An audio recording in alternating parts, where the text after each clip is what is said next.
বাজান আমি ভিক্ষা নিতে আসি না, সাহায্য নিতে আসি নাই। মন বলতেছে হয়তো বেশি দিন আর বাঁচবো না, এজন্য তোরে এক নজর দেখতে আইলাম। ছেলে দেখলো মাকে বিদায় দিল, এরপর ঘরে ঢুকাইলো না। বেশ কিছুদিন পরে ছেলে বলতেছে আমার গ্রামের পাশে একটা অনুষ্ঠান, এই অনুষ্ঠানে তারা আমাকে অতিথি করলো।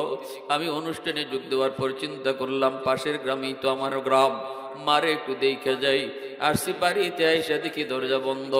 ডাক দিলাম মা, দরজা কেউ খুলে না। মা কে ডাক দি, দরজা খুলে না। একটা মহিলা দরজা খুলল। আমি জিজ্ঞেস করলাম মা কোথায়? মহিলা এটা আপনি বাড়ির সাহেব? বলে হ। মা কোথায়? আপনার মা এক সপ্তাহ আগে দুনিয়া থেকে বিদায় হয়েছে। যাবার সময় আপনার কথা কতবার বললো আর কতবার চিৎকার করে কাঁদলো আর কইল আমার মানিকরে এক নজর দেখাও গো। তার বাবা মারা যাওয়ার পর আমার মা, আমার বাবা, আমার ভাই সবাই আসছিল আমাকে নিয়ে যাবে, অন্যত্র বিয়ে দেবে। কিন্তু না, জীবন যৌবন আমি আমার যেই সন্তানের মুখের দিকে তাকায় শেষ করে দিলাম। আমার ওই সন্তানটারে মরণের সময় তোমরা একটা নজর দেখাইবানি, কিন্তু কে জানে আপনি কোথায়, কেউ তো জানে না। এই যে নেন, মৃত্যুর আগে একটা চিঠি দিয়ে গেছে, আমাকে বলছে কোনোদিন যদি আপনি আসেন চিঠিটা আপনার কাছে দিতাম। নেন চিঠিটা নেন। ছেলে বলতেছে চিঠিটা হাতে নিয়ে চিঠিটা খুললাম, খুইলা দেখি মার হাতের লেখা। মায় লেখছে বাজার জানি না কোন দিন মার খবর নিতে তুমি আইবা। বাজান রে, মার একটা চোখ নাই, বিশাল গর্ত, দেখলে তুই ভয় পাইতি, কিন্তু কোনোদিন মারে জিগাও নাই মাগো তোমার চোখটা কি হলো, কেমনে কি হলো, একদিনও জিগাও নাই। আমি মাও নিজের থেকে বলি নাই। আজকে মরণের আগে চিঠির মাধ্যমে লিখে গেলাম চোখটা আমার কি হয়েছে। শিশুকালে তোমার টাইফয়েড জ্বর হয়েছিল, একটা চোখ তোমার নষ্ট হয়ে গেছে। ডাক্তার বলছিল এই জায়গায় আর একটা চোখ যদি বসানো না হয় তোমার দুটো চোখ নষ্ট হয়ে যাবে। আমি ডাক্তারকে বলেছিলাম ডাক্তার আমার চোখটা নিয়ে যাও। আমি মা আমার নিজের চোখটা দিয়া তোমার চোখ বাঁচাইছি। আল্লাহু আকবার। এই কথা বলার পর এই চিঠি পইরা যুবক অজ্ঞান হইয়া মাটিতে পইরা মা মা কয়ে কান্দে। যুবক রে, আল্লাহর নবী বলেন যুবক কেন তুমি কান্না করো? যুবক বলে নবী গো, আমার মা আমার বাবা বড় কষ্ট করে দুনিয়া থেকে বিদায় নিছে, অভাবের সংসার, মা কত রাত না খায়া ঘুমাইছে, কত দেখেছি না খায়া মা আমাদেরকে বলছে আমি খাইছি তোমরা খাও। ভালো একটা কাপড় মাকে কিনে দিতে পারি নাই, বাবাকে ভালো একটা লুঙ্গি কিনে দিতে পারি নাই। চোখের সামনে দেখেছি মা কষ্ট পেয়ে পেয়ে আজ দুনিয়া থেকে কবরে শায়িত, বাবা কষ্ট করে করে কবরে শায়িত, ভালো একটা চিকিৎসা করাইতে পারি নাই গো নবী।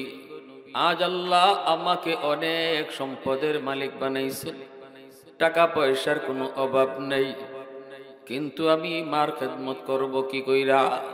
সুযোগ তো আল্লাহ কেড়ে নিয়েছেন।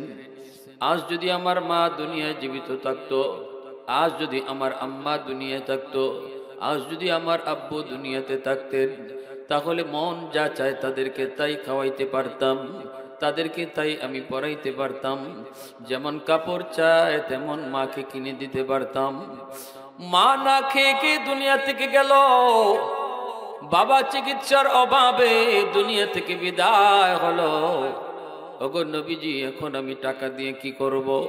সময় মতো আমার টাকা ধরা তো দেয় নেই, এখন আমি এই পয়সা দিয়ে কি করব? কার খেদমত করব? রাতে ঘুমাইতে গেলে আমি ঘুমাইতে পারি না, মার চোখের পানি আমার চোখের সামনে ভেসে উঠে, মার কষ্টের কাহিনী আমার চোখের সামনে ভেসে উঠে গো নবী। ঘুমাইতে পারি না, বালিশ বানাইতে পারি টাকার, তুষক বানাইতে পারি টাকার, কিন্তু হবে কি কি? এই টাকা দিয়ে আমি করব কি? ওগো নবীজি, আমি আপনার কাছে এসেছি, আমার মা আমার বাবা যদিও কবরে তারা শায়িত, তাদের জন্য আমি কিছু করতে পারিনি। তাদের জন্য আমি খেদমত পাঠাইতে পারবো কিনা, তাদের কোনো খেদমত করার সুযোগ আমার আছে কিনা, একটু আপনি বলেন। আমার মনকে আপনি শান্ত করেন। রহমতের নবীর সামনে যখন যুবক চোখের পানি ধরে কান্দে, তখন নবীজিও চোখের পানি ফেলায় কান্দেন, কারণ তিনি তো রহমতের নবী। কারো দুঃখে নবী নিজেও কান্না শুরু করতেন। জন্মের আগে নবী বাবা হারাইলেন। আব্বু ডাকের ভিতরে কত মজা, বাবা ডাকের ভিতরে কত স্বাদ। এর যুবক, আমার আপনার নবী তা কোনোদিন বুঝেন নাই। আব্বা ডাকের ভিতরে কত মজা, নবী সেটা জীবনে বুঝেন নাই। এজন্য বাবার কথা যখন, মায়ের কথা যখন কেউ তুলতো, নবীজির চোখ থেকে দর দর করে পানি পড়তো। নবী বলতেছে, যুবক, এখনো তোমার মা বাবার খেদমত করার সুযোগ আছে। আল্লাহু আকবার জোরে বলে। যদিও তোমার মা, তোমার বাবা, তোমার দাদা, তোমার দাদি, তোমার ভাই, তোমার বোন আজকে কবরে শায়িত, তবুও তাদের জন্য তোমার খেদমত করার সুযোগ রয়েছে। যদিও তারা কবরে, তবুও খেদমত করার সুযোগ রয়েছে। কেমনে খেদমত করবা? নবী বলতেছেন, এক নাম্বার, কে গেছে নবীর সামনে? কয়েকজন যুবক। কে গেল? একজন যুবক গেল। এর যুবক, মনে রেখো, যৌবন কালটা আল্লাহর কাছে বড় দামি। এই যৌবনেই একজন যুবক ইবাদত কইরা আল্লাহর ওলি হয়ে যায়। আল্লাহর ওলি হওয়ার বয়স হলো যৌবন কাল। যৌবনে আল্লাহর ওলি হইতে হয়। এই জমিনে যত আল্লাহর ওলি হয়েছেন, যৌবন কালে ওলি হইছেন। আল্লাহু আকবার। একজন বৃদ্ধ মানুষের সেজদা আর যুবকের সেজদা সমান না বেশ কম আছে? হাজারো বৃদ্ধ মানুষের সেজদা যদি এক পাল্লায় রাখা হয়, আর একজন যুবকের সেজদা, একজন যুবতীর সেজদা যদি এক পাল্লায় রাখা হয়, তাহলে যুবক যুবতীর সেজদার পাল্লা ভারী হয়ে যায়। কারণ নবীজি বলেছেন, লা ওয়ারআকাল কাফি আও কামা ক্বালা নবী আলাইহিস সালাম। নবীজি বলেন, জানোনি, সুযোগ ছিল যার গুনাহ করার, শক্তি ছিল যার গুনাহ করার, শারীরিক ক্ষমতা আছে গুনাহ করার, সুযোগও ছিল তার গুনাহ করার। কেউ দেখতো না, কেউ কিছু বলতো না, কেউ কিছু টেরো পাইতো না। এরপরেও যে আল্লাহর ভয়ে গুনাহ করে না, নবীজি বলেন, সেই হলো তোমাদের ভিতরে আল্লাহর ওয়ালি। বৃদ্ধ মানুষ, বুড়া মানুষ গুনাহ করার ইচ্ছা থাকলেও বয়সে সব গুনাহ করতে পারে না। ঠিক কিনা জোরে বলে? বয়সের কারণে সব গুনাহ করতে পারে না। কিন্তু যুবক চাইলে সে আজকে এরকম এই জায়গায় সে গানেরও একটা আয়োজন করতে পারতো। এই যুবক, এজন্য মনে রেখো, যৌবন কালটা আল্লাহর বড় দামি কাল। এই যৌবনের হিসাবটা আল্লাহ আলাদাভাবে নিবে। আন উমরিহি ফি মা আফনাহু ওয়া আন শাবাবিহি ফি মা আবলাহু। ও আমার মা বোনেরা, খেয়াল করে একটু মন দিয়ে শুনো। নবী বলেছেন, সমস্ত জীবনের হিসাব তো আল্লাহ তোমার আমার কাছ থেকে নিবে, কিন্তু যেই বয়সটাতে তোমার গায়ে শক্তি ছিল, গুনাহ করার সুযোগ ছিল, গুনাহ করার ইচ্ছা চাহিদাও ছিল, এই বয়সটা তুমি কেমনে কাটাইছো, কেমনে তুমি পার করছো রে, এই হিসাবটা আল্লাহ আলাদাভাবে নিব। এই হিসাব পারবার না করিয়ার পরে আবার কথা কইতেছো সামনে। আমার ওয়াজে ডং নাই, সং নাই, কিচ্ছু নাই। তোমরা মজা হইতা না। যাও গা বাড়ি, বাবা যাও গা।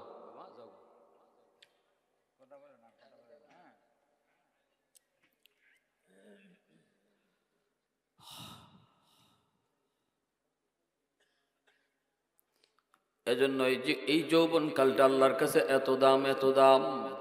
কারণ যৌবনের হিসাবটা আল্লাহ আলাদাভাবে নিবে।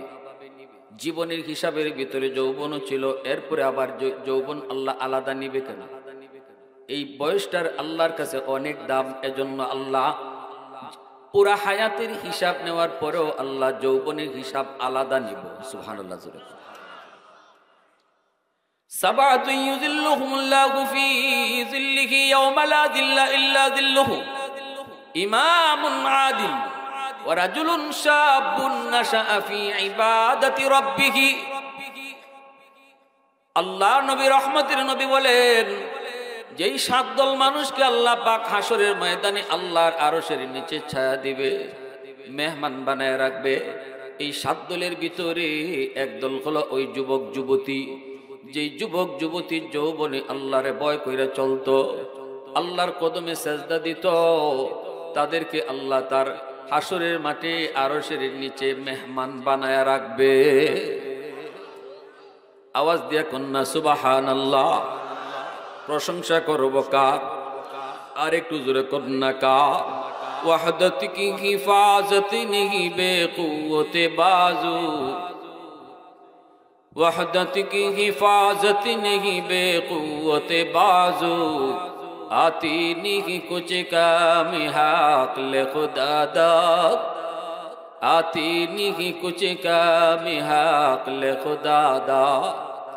ऐ मर्द खुदा तुझको क़ुव्वत नहीं हासिल, जा बैठ किसी गार में अल्लाह को कर याद, ये सच है कि बातिल की तरफदार नहीं हम, गद्दार न समझो हमें गद्दार नहीं हम, फूलों की तो रहनुम मिजाज अपना है नजर, हम तीर नहीं नेज़ा व तलवार नहीं हम, हम तीर नहीं नेज़ा व तलवार नहीं हम।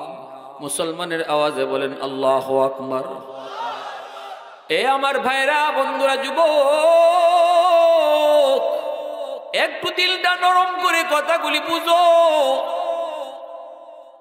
তোমার সেজদার উসিলায় আল্লাহ পাক এই জমিন টিকায় রাখছে। আল্লাহু আকবার জোরে বলো। ওই যুবক, যেই যুবক অন্তরের ভিতরে দুনিয়ার নাপাক প্রেম জন্ম দেয় না, অন্তরের ভিতরে আল্লাহর প্রেম জমায় নাই, যেই যুবক যৌবনে মসজিদে যায়, যেই যুবক যৌবনে মাথায় টুপি রাখে, যেই যুবক যৌবনে মুখে নবীর সুন্নত দাঁড়িয়ে রাখে, যেই যুবক যৌবনে বাপমার সেবা করে, যেই যুবক যৌবনে বাপমারে মান্না চলে, যেই যুবক যৌবনে মুরব্বীদের সম্মান করে, যেই যুবক যৌবনে উলামায়ে কেরামকে তাজিম করে, যেই যুবক যৌবনে গান বাজনা শোনে না, যেই যুবক যৌবনে ওয়াজ মাহফিলের ধারে কাছে যায়, ওয়াজ মাহফিলের আয়োজন করে, যুবক কলিজার ভিতরে আল্লাহর প্রেম জমায় নেয়। আল্লাহ কয়, লাউলা মাশাইখু রুক্কা ওয়াশ শাবাবু খুশা ওয়াল আতফালু রুদ্দা ওয়াল আনআমু রুদ্দা। আল্লাহ কয়, যেই 4 দলের কারণে আমি জমিন টিকায় রাখছি, এর ভিতরে দ্বিতীয় দল হলো ওই যুবক। আল্লাহ পাক রব্বুল আলামিন ওই যুবকের দাম আল্লাহর কাছে এত বেশি। এমন একটা যুবক নবীর কাছে আইসা একটা বয়ান চাইলো, বয়ান ওয়াজ চাইলো। আল্লাহ নবী তার সামনে রেখে ওয়াজটা করলেন। নবী হলেন বক্তা, যুবক হলো শ্রোতা। বক্তা একজন, শ্রোতাও একজন। আল্লাহু আকবার। এত দামি একটা ওয়াজ আমার নবী করলেন, শ্রোতা কয়জন ছিল? জোরে বলেন কয়জন? একজনকে সামনে রেখে নবী ওয়াজটা করলেন। নবী এই কথা বলেন নাই, চলো মসজিদ নববীতে যাই, আমার আরো সাহাবীরা আছে, তাদের সামনে তোমাকে ওয়াজটা শোনাই। আল্লাহ নবী এই কথা বলেন নাই। যুবক আসছে নবীর কাছে, জানতে চেয়েছে। নবীজি একটা দামি ওয়াজ করে দিলেন, যেই ওয়াজের শ্রোতা আজকে কিয়ামত পর্যন্ত তাম দুনিয়ার কোটি কোটি মুসলমান। আল্লাহ নবী রহমতের নবী বলেন, 1 নাম্বার হলো আসসালাতু লাহুমা। 1 নাম্বার হলো নবী বলতেছেন, যুবক, 1 নাম্বার কাজ হলো বাপ মার জন্য তুমি বেশি বেশি দোয়া করবা। যেই দোয়াটা আল্লাহ কোরআনের মাধ্যমে শিখাইছেন, দোয়াটা আল্লাহ কোরআনের মাধ্যমে আল্লাহ নিজে শিখাইছেন, রব্বির হামহুমা কামা রব্বায়ানি সগীরা। আমার সাথে সবাই পড়েন, রব্বির হামহুমা কামা রব্বায়ানি সগীরা। আল্লাহ তুমি আমার আব্বা আম্মার উপরে রহম করো। আল্লাহ তুমি আমার আব্বা আম্মার উপর রহম করো, যেইভাবে শিশুকালে আমার মা আমার বাবা আমার উপর রহম করছে। কি দোয়াটা আল্লাহ শিখাইছে? দোয়াটা শিখাইছেন কে? কবুল করবে কেটা? যিনি কবুল করবে ইনি যদি দোয়া শিখাইয়া দেয় তাহলে বোঝা গেল এবার দোয়া করলে 100% কবুল। ফ্যাক্টরি মালিক যদি কয় সবাই আইসো চাকরির লাগি, নিমু আমি একজন, আর এর ভিতর থেকে ফ্যাক্টরি মালিকে একজনকে যদি নিজেই দরখাস্ত লিখে দেয় তো বোঝা গেল আর কেউ চাকরি হইতো না, হেরটা হইব, ঠিক না? যে চাকরি দিব এটাই যদি নিজেই দরখাস্ত লিখে দেয়া দেয় আর বাকিরা এখানে থেকে কি হইতো? আল্লাহ রাব্বুল আলামিন নিজে কয় কবুল তো করবো আমি, তে বাপ মার লাগে কিবা দোয়া করবা তুমি নিজে চিন্তা করো না, আমি তোমারে দোয়া শিখাই দেই, ইবা দোয়া কইরো। সুবহানাল্লাহ, জোরে কও। ইমাম সাহেব যখন মসজিদে দোয়া করেন রব্বির হামহুমা কামা রাব্বায়ানি সগীরা, আপনারা খালি আমিন কইেন না, যখনই কইব তখন আপনারাও মুখে মুখে কইেন রব্বির হামহুমা কামা রাব্বায়ানি সগীরা। নিজেও মুখে মুখে কথাটা বলবেন, নিজেও মুখে মুখে বলবেন। শুধু ইমাম সাহেবের সাথে এই জায়গাটাতে আমিন কইেন না, বাকি সব জায়গায় আপনারা আমিন কইেন। এই দোয়াটা করার সময় নিজেরা মুখ দিয়ে আবার কইেন রব্বির হামহুমা কামা রাব্বায়ানি সগীরা। ও ভাইরা বন্ধুরা, কেন আল্লাহ পাক এই কথা বলছেন? আল্লাহ বলে বান্দারে শিশুকালে তোমার মা তোমার বাবা তোমারে কেমন আদর করছে এটা তুমি যদিও ভুলে যাও, আমি আল্লাহ ভুলি নাই। কত রাত মা মাতার পাশে দাঁড়ায় দাঁড়ায় চোখের পানি জড়ায় জড়ায় কানলো। অসুস্থ হয়েছ, মা পাহারা দিছে সারা রাত, বাবা পাহারা দিছে সারা রাত, একটু মা ঘুমায় নাই, বাবা ঘুমায় নাই, চোখের সামনে তোমার রাইকা রাইকা মায় পাহারা দিছে। আর মায় কাঁদছে আর কইছে আল্লাহ আমার হায়াতটা আমার সন্তানরে দিয়া দিলাম। বাবাই কইছে আল্লাহ আমি বাবার হায়াতটা আমার সন্তানরে দিয়া দিলাম, তবু আমার সন্তানরে তুমি হায়াত বাড়ায় দাও। কত বাবা নিজের হায়াত সন্তানকে দিয়া দেয়, কত মা নিজের হায়াত সন্তানরে দিয়াও নিজের সন্তানের হায়াত লম্বা চায়, সন্তানের হায়াত লম্বা যায়। এজন্যই তো আমার নবী রহমতের নবীর কাছে যখন একজন সাহাবী প্রশ্ন করেছিলেন ইয়া রাসূলুল্লাহ, ওগো নবীজি মা যেইভাবে সন্তানকে মায়া করে আদর করে স্নেহ করে এইভাবে আমিও আমার মাকে আজকে সেবা করতেছি।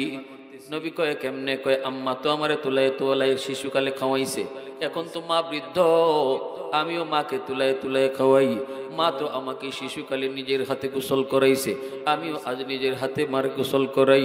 মা তো আমার প্রস্রাব পায়খানা পরিষ্কার করতো নিজের হাতে, আমিও আজ বৃদ্ধ বয়সে মা আর প্রস্রাব পায়খানা নিজের হাতে পরিষ্কার করি। আমি তো মাকে আমার মাথায় নিয়া গলায় নিয়ে বাইতুল্লাহ তওয়াফ করি। ওগো নবীজি জানতে চাই বদলা ওইছে নি, বদলা ওইছে নি? নবী কয় বদলা হয় নাই। সুবহানাল্লাহ, জোরে কও। সাহাবী কয় ইয়া রাসূলুল্লাহ কেন গো নবী, আমি তো মা যা করছে তাই করতেছি। কখনো মা তুলায় তুলায় খাওয়াইছে, মুখে নিয়ে খাওয়াইছে, আমিও মারে মুখে নিয়ে খাওয়াই। প্রস্রাব পায়খানা মা নিজের হাতে পরিষ্কার করছে, আমিও কাজের মহিলা দিয়া না নিজের হাতে পরিষ্কার করি। বউকে ধরতে দেই নাই, আমি সন্তান আমি ছেলে নিজের মার প্রস্রাব পায়খানা নিজের হাতে পরিষ্কার করি। কেন কেন বদলা হবে না? আল্লাহর নবী বলেন হয় নাই, হিসাবে হয় নাই। এখনো তোমার মার সেবা আর তোমার সেবার মধ্যে আসমান জমিন তফাৎ। সাহাবী জানতে চাইলেন নবী গো কেন, কারণটা কি বুঝি নাই। আল্লাহর নবী কয় তাহলে বুঝাই শুনো। আজ তুমি তোমার মার খেদমত যখন তুমি করো, তোমার অন্তরে হলো দোয়া, মা তো আর বেশি দিন বাঁচবে না, কয়দিনই বা মা মাস বাঁচবে। মার লম্বা হায়াতের দোয়া তোমার অন্তরে নাই। প্রস্রাব পায়খানা পরিষ্কার করো ঠিক, কিন্তু মার লম্বা হায়াতের দোয়া তোমার অন্তরে নেই। কিন্তু শিশুকালে তোমার পায়খানা মায় যখন পরিষ্কার করতো তখন অন্তরে দোয়া রাখতো, আল্লাহ আমার সন্তানরে তুমি লম্বা হায়াত দিও। সুবহানাল্লাহ। তুমি তো এখন এই চিন্তা করো কষ্ট আর কয়দিন, মা আর কয়দিন বা বাঁচবে, কয়দিন বা বাঁচবে, এই চিন্তাটা তোমার মাথায় থাকে। বৃদ্ধ হয়ে গেছে, এই কষ্ট যদি করিও আর কয়দিন করবো। কিন্তু মা যখন তোমার এই কষ্টটা করতো তখন কইতো আল্লাহ আমার মানিককে তুমি লম্বা হায়াত দিও, ওলি বানাইও, বাদশা বানাইও, এরকম বড় বড় দোয়া করতো। সুবহানাল্লাহ। এজন্যই আল্লাহ নবী কই, যুবক, এক নাম্বার কাজ হলো মার জন্য বাবার জন্য দোয়া। আল্লাহ পাক রব্বুল আলামিন কয়, শিশুকালে মা বাবা তোমার জন্য কি করছে না করছে তুমি আজকে বড় হয়ে ভুলে গেছো, কিন্তু আমি আল্লাহ বলি নাই রে বান্দা, আমি আল্লাহ বলি নাই। এজন্য যখনই মার জন্য বাবার জন্য দোয়া করবে, শিশুকালের কথাটা দোয়ার মধ্যে উল্লেখ কইরো, কামা রব্বায়ানি সগীরা। এই কথাটা আল্লাহ শিখাইয়া দিছে। ওই দিনও পত্রিকার ভিতরে একটা ঘটনা পড়লাম, একটা শিশু বাচ্চা, একটা সন্তান তার মায়ের ঘটনা লিখতে যায় লিখছে। সে বলতেছে, আমি যখন একটু বুঝ হলো, দেখলাম আমার মার একটা চোখ নাই, আমার মার একটা চোখ নাই, আমার আব্বা দুনিয়াতে নাই।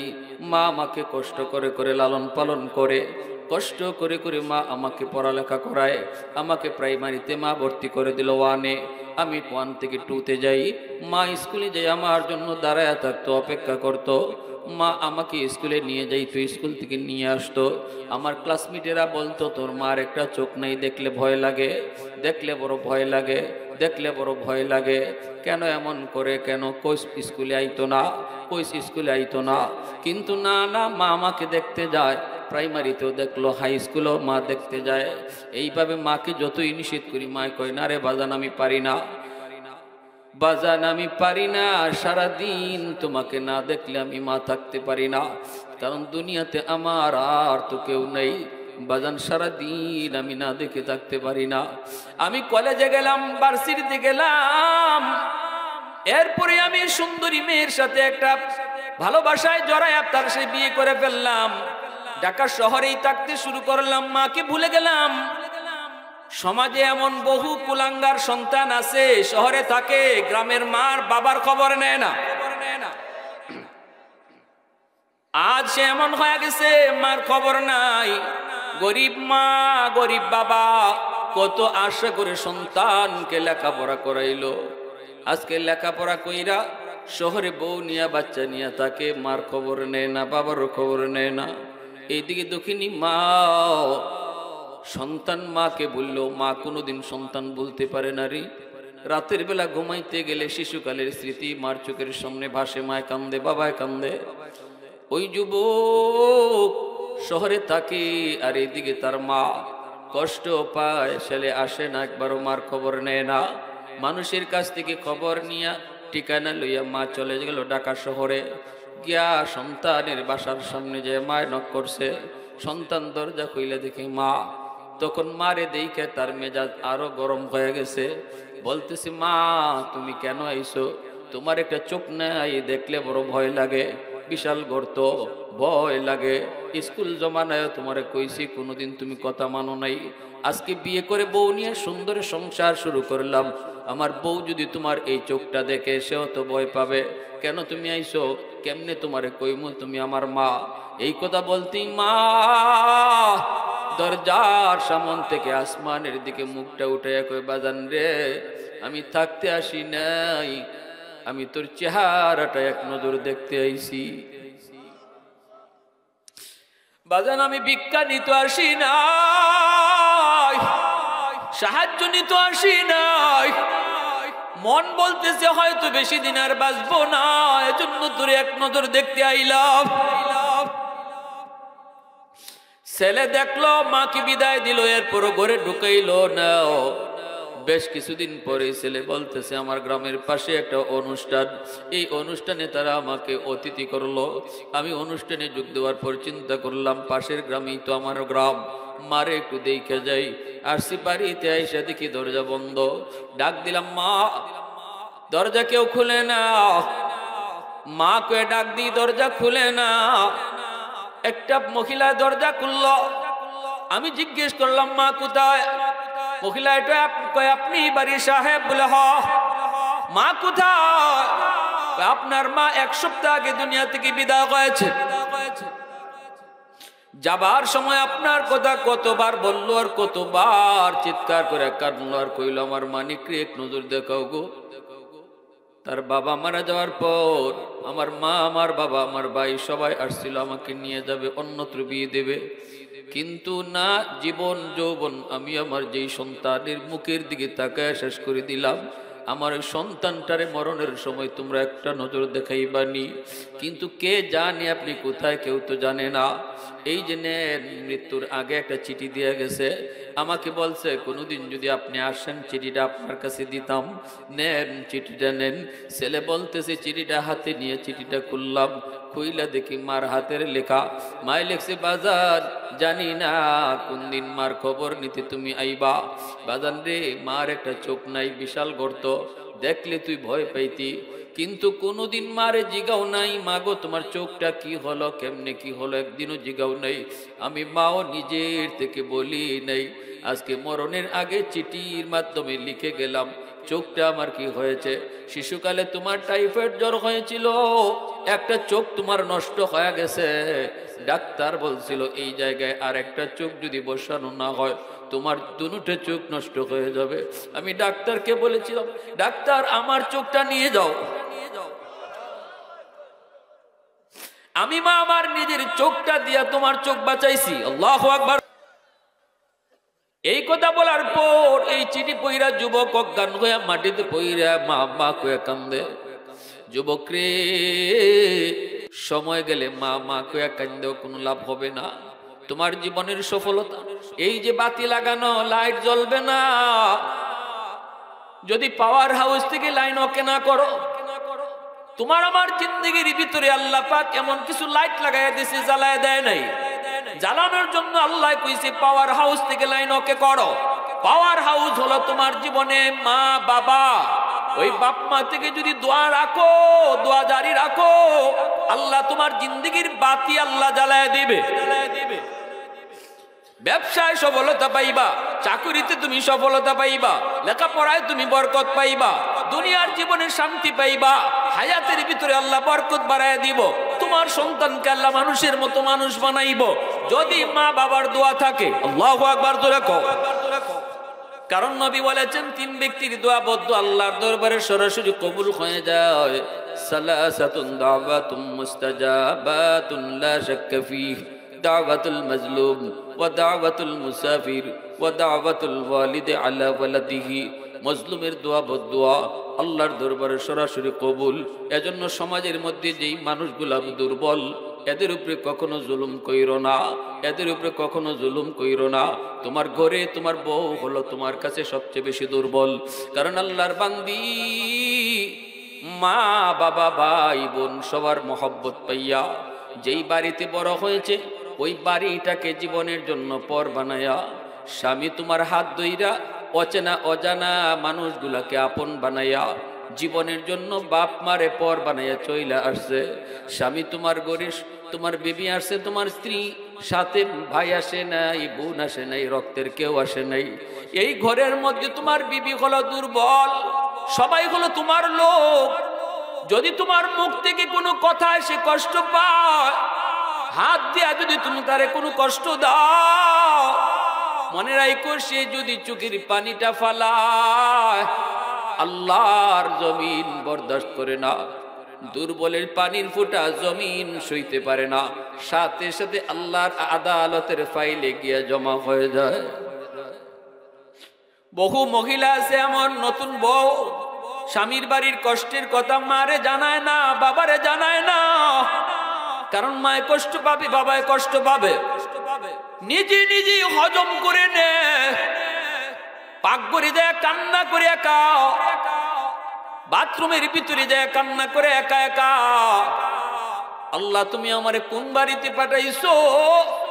এই বাড়ির মানুষগুলি এত কঠিন, এরা আমাকে আপন করে নিতে পারলো না, নিতে পারলো না। আল্লাহ আল্লাহ আমাকে কোনো দাম দেয় না।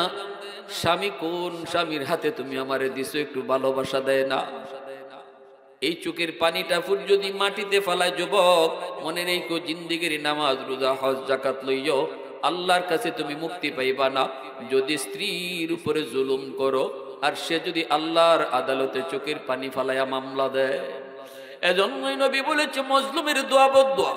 সাবধান, দুর্বলের কাছ থেকে পারলে দোয়া নিও, কখনো বদদোয়া নিও না। এমন আচরণ কইরো না যে আচরণে দুর্বল কষ্ট পায়, কারণ তার মামলা আল্লাহর আদালতে ডাইরেক্ট হয়। ইত্তাকি দাওয়াতুল মাজলুম ফাইন্নাহু লাইসা বাইনাহা ওয়া বাইনাল্লাহি হিজাব।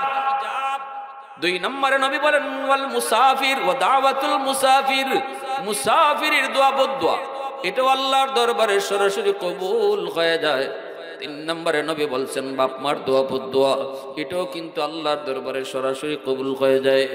বাপ মা দোয়া করলো আল্লাহর দরবারে কবুল, বদদোয়া দিল কবুল। এই কথাটা আমি কইছি না নবী কইছেন? জোরে কও না আমি না নবী? নবীর কথার মধ্যে কোনো সন্দেহ আসেনি? আব্দুল কাদের জিলানী, মঈনুদ্দিন চিশতির মতো এত বড় বুজুর্গ যদি তোমার বাড়িতে দাওয়াত করে খাওয়াও, এরা যদি তোমার জন্য হাত উঠায়, হাজারো আব্দুল কাদের জিলানী হাত উঠাইলো, দোয়া কবুল হবে কি হবে না কোনো গ্যারান্টি নেই। কিন্তু রহমতের নবী বলেছেন মা যদি হাত উঠায়, বাবা যদি হাত উঠায়, এই দোয়া কবুল হবে, গ্যারান্টি আছে।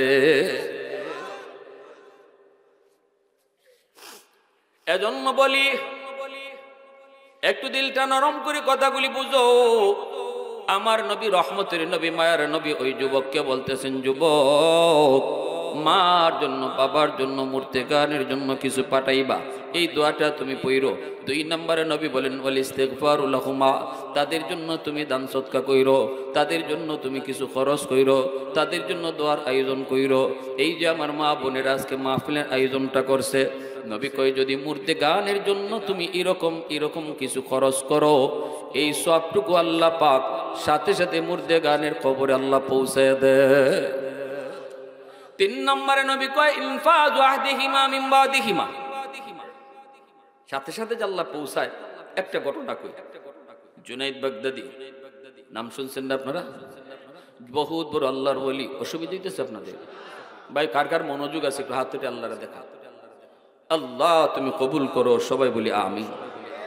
ঘুমাইছেন, স্বপ্নে দেখেন একজন মানুষ জাহান্নামী চেহারা কান্না করতেছে হুজুরের কাছে আইসা। জুনাইদ বাগদাদি বলেন ভাই তুমি কে? কয় হুজুর আমি একজন জাহান্নামের আসামি, কবরে আযাবের ভিতরে আছি, কিন্তু আমার বাড়ি আপনার বাড়ির কাছেই। কোন বাড়ি? কোমুক বাড়ি। হুজুর আমি আপনার কাছে একটু সাহায্যের জন্য আসছি। কি সাহায্য? আল্লাহ আমাকে বলছে যদি আমার মেয়েটা আমার জন্য একটু দান সদকা করে, একটু দোয়া করায়, তাহলে আল্লাহ ওই মেয়ের দোয়ার উসিলায় কবরের আযাবটা মাফ করে দিবে। দুনিয়াতে আমার কোনো সন্তান নাই, আছে শুধু একটা মেয়ে সন্তান। এই মেয়েটাকে আমি দিন শিখায় আসি নাই, এই মেয়েটারে আমি কোরআন শিখাই নেই, আল্লাহর পরিচয় শিখাই নেই। এটা আমার মস্ত বড় ভুল। বাপ মা মনে রাখবা, সন্তান কিন্তু বাপ মার কাছে বহুত বড় আমানত। এটা খেলা না, এটা ডগ না। সন্তানকে যেভাবে আমি খুশি বড় করব, যা খুশি আমি পড়াবো, অসম্ভব এটা হবেই না। কারণ সন্তান আমার কাছে আমানত, মালিক হলেন আল্লাহ। এই সন্তানকে আমি কি পড়াবো, কি শিখাবো, কি দেখাবো, কি বুঝাবো, এটা সব কিছু আল্লাহর মর্জি মতো হতে হবে, তাহলে আমানতদারি রক্ষা হবে। আর নতুবা খিয়ানতকারী হিসাবে কাঠগড়ায় দাঁড়াইতে হবে আল্লাহর আদালতে। সন্তানই মামলা দিয়ে বসবে, আল্লাহ আজ আমি জাহান্নামী হওয়ার পিছনে আমার বাপ মা 1 নম্বরে দেই। আমার বাপ মা আমারে কি শিখাইছে জিগান, কি দেখাইছে জিগান। ঘরের ভিতরে আমি নামাজ পড়ার দৃশ্য দেখার কথা, আমি দেখছি মা টেলিভিশন দেখে।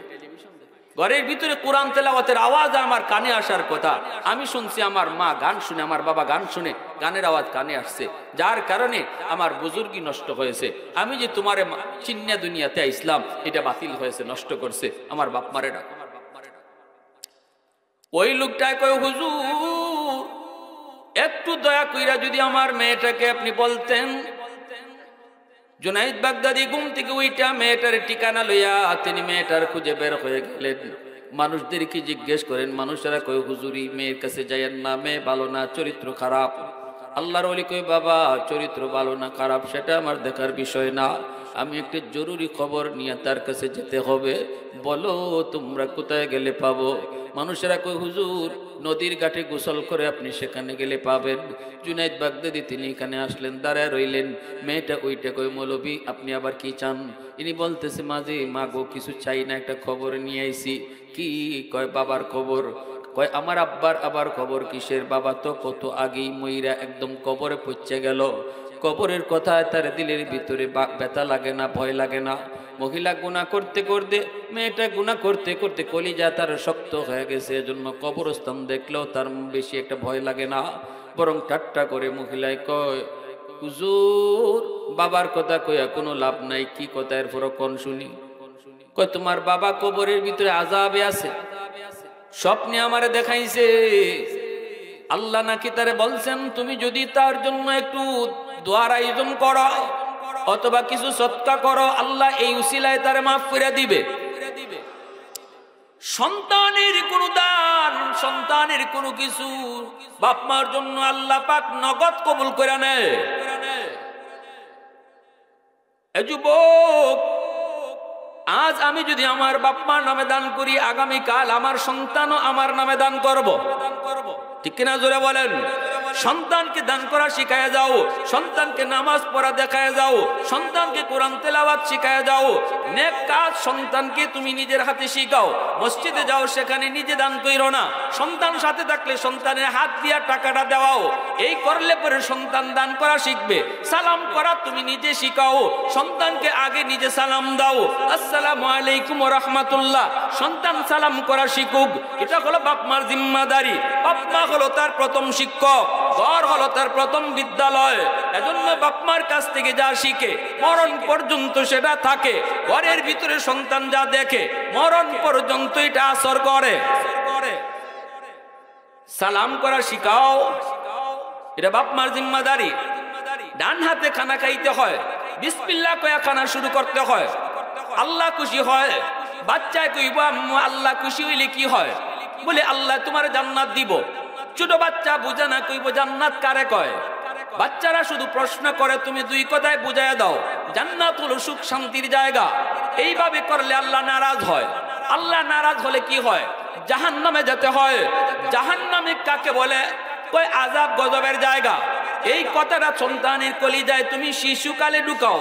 জান্নাত নাম, জান্নাত নাম, জাহান্নাম শব্দটা কলিজায় ঢুকায়া দাও শিশুকালে। এটা পাথরে খোদাই করে লিখে দেওয়া হয়। শিশুদের দিল দিমাগ কাদা মাটির মতো। শিশুকালে যা বুঝাইবেন, যা দেখাইবেন, যা শোনাইবেন, এটা মরণ পর্যন্ত আসর থাকে। মাটি শক্ত হয়ে গেলে লিখা যায় না। গাছের চারা বড় হয়ে গেলে পানি দিলেও লাভ হয় না। চারা গাছে পানি দাও, ঠিক কিনা জোরে বলেন? আর এজন্যই আমরা উলামায়ে কেরাম বলি, শিশুকালে বাচ্চারে মাদ্রাসায় পড়াও, 5 বছর অন্তত নুরানি মাদ্রাসায় পড়ান।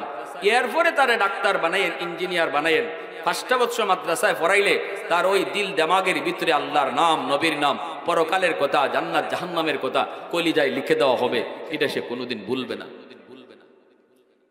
জুনায়েদ বাগদাদি কয়, মা এই খবরটা দেওয়া মাত্রই মেয়েটার মন বিন্দু পরিমাণ নরম হলো না। গুনাহ করে করে কলিজা শক্ত। সাথে সাথে এক মুষ্টি পানি হাতে নিয়ে জুনায়েদ বাগদাদির দিকে ঢিল মারছে। কয়, নেন আমার বাপের লাগি সদকা করলাম। জুনায়েদ বাগদাদি তিনি বড় কষ্ট পেলেন, শরীরটা সরায় ফেললেন, বডিতে পানিটা লাগে নাই। এত বড় বুজুর্গ জুনায়েদ বাগদাদি, আল্লাহু আকবার জোরে বলেন। কষ্ট পাইছেন, চলে গেলেন, রাতের বেলা ঘুমাইছেন, স্বপ্নে দেখেন ওই লোকটা জান্নাতি চেহারা লইয়া আজকে হাজির হইছে। জুনায়েদ বাগদাদি কই, বাবা কেমন করে তোমার পরিবর্তন হলো? মেয়ে তো তোমার কোনো ফায়দা করে নেই, মেয়েটা তো তোমার জন্য কোনো উপকার করে নেই। বাবা বলতেছে, হুজুর আমি আপনার কৃতজ্ঞতা জানাইতে এসেছি। আমার মেয়েটাকে এই খবর যখন দিছেন, মেয়েটা যখন আপনার দিকে পানি ঢিল মারছে, এই পানিটা কিন্তু আপনার গায়ে লাগে নাই, পানিটা পড়ছে মাটিতে।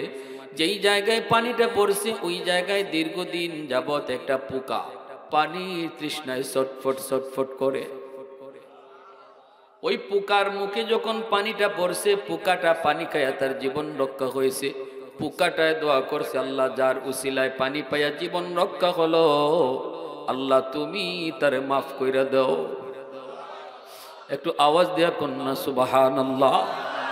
मैं तालिब मौला हूँ मेरे इश्क़ निराला, मैं तालिब मौला हूँ मेरे इश्क़ निराला, है जुमला जहाँ जिनके तजल्ली से उजाला, है जुमला जहां जिनकी तजल्ली से उजाला मा दर्द जहां गैर खुदा यार नदारम जुजियात खुदा ही चिदिगर कर नदारम।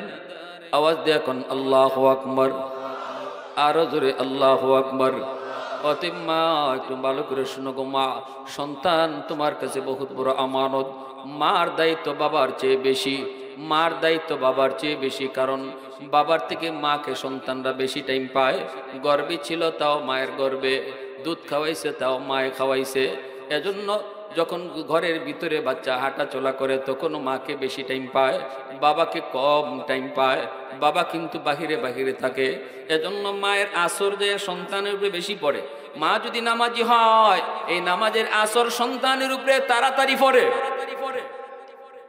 পেটে সন্তান নিয়ে যদি মা বেশি বেশি মিষ্টি খায়, সন্তান বড় হওয়ার পরে মিষ্টি প্রিয় হয়। পেটে সন্তান নিয়ে যদি মা বেশি বেশি টক খায়, সন্তান বড় হওয়ার পরে টক প্রিয় হয়। পেটে সন্তান নিয়ে মা যদি বেশি বেশি ঘুমায়, সন্তান অলস হয়। পেটে সন্তান নিয়ে মা যদি টুকটাক কামকাজ করে, এই সন্তান কর্মঠ হয়। পেটে সন্তান নিয়ে মা যদি গান শুনে, সন্তান বড় হওয়ার পরে গায়ক হয়। পেটে সন্তান নিয়ে যদি মা বেশি বেশি কোরআন তেলাওয়াত করে, সন্তান অল্প দিনে হাফেজে কোরআন হয়। সন্তান পেটে নিয়ে যদি মা বেপরদায় চলে তাহলে সন্তানের ব্রেন ঢিলা হয়, প্রতিবন্ধী হয়। সন্তান পেটে নিয়ে যদি মা পর্দায় থাকে তাহলে এই সন্তান বড় হওয়ার পরে মেধাবী হয়, ব্রেইনি হয়, মেধাবী হয়, ব্রেইনি হয়। মা বাবার মান সম্মান ইজ্জত বাড়ায় যদি মা সন্তান পেটে নিয়ে পর্দায় থাকে। অতএব মা শুনো, কিয়ামতের ময়দানে আল্লাহ পাক সন্তানের ব্যাপারে বাবারে যদি জিগায় একবার, মারে জিগাইব দুইবার। হাদিস শরীফ আল্লাহ নবী বলেন, আল মারআতু রাইয়াতুন আলা বাইতি যাওজিহা ওয়া ওয়ালাদিহি। স্বামীর ঘরের জবাব চাইবো আল্লাহ, আরেকটা জবাব চাইবো সন্তান কিভাবে লালন পালন করছো। এটা মারে আল্লাহ আলাদা জিগাইবো, আলাদা। কারণ বাবার চেয়ে মার টাচে সন্তান বেশি ছিল, ঠিক কিনা জোরে বলেন। এজন্য মা আজও আব্দুল কাদের জিলানী দুনিয়াতে আসার আল্লাহ দরজা খোলা রাখছে, মঈনুদ্দিন চিশতি আসার দরজা আল্লাহ খোলা রাখছে। নবী আসার দরজা বন্ধ, কিন্তু ওলি আল্লাহ আসার দরজা আল্লাহ বন্ধ করে নাই। চিশতির মার মতো মা হও, আল্লাহ আজও চিশতি জন্ম দিবে। জিলানির মার মতো, জিলানির বাবার মতো বাবা হও, আজও আল্লাহ জিলানির জন্ম দিবে, ঠিক কিনা জোরে কন। এজন্য মা পর্দার ভিতরে থাকো, সন্তান জিলানির মতো জিলানি হবে, তোমার সন্তানও জিলানি হবে। জিলানি আসার দরজা বন্ধ নাই, চিশতি আসার দরজা আল্লাহ বন্ধ করে নাই মারি। এজন্য বলি তুমি কিন্তু বহুত সন্তানের জন্য বহুত বড় একটা জিনিস, বহুত বড় মা। আদর্শ মা হওয়া কঠিন, খালি মা হওয়া সহজ, ঠিক না? হ্যাঁ, বাবা হওয়া সহজ, আদর্শ বাবা হওয়া কঠিন। আল্লাহ, এজন্য আমার মা বোনেরা শোনো, ঘরের ভিতরে তেলাওয়াত বেশি বেশি করো। যেই ঘরে মায়েরা কোরআন তেলাওয়াত বেশি বেশি করব, এই ঘরের সন্তান অল্প দিনে হাফেজ হইব, আর এই ঘরে স্বামী স্ত্রীর ভিতরে আল্লাহ মহব্বত বাড়াইয়া দিব। কোরআন তিলাওয়াতে রহমত নাজিল হয়। মুসলমানের ঘরে আজকে রহমত নাই, খালি দ্বন্দ্ব, মারামারি, বাইয়ে বাইয়ে, বাপ বেটায়, স্বামী স্ত্রীতে। কেন অত অশান্তি? কারণ কোরআন তিলাওয়াতের আমল আজকে মুসলমানের ঘর থেকে উঠে গেছে।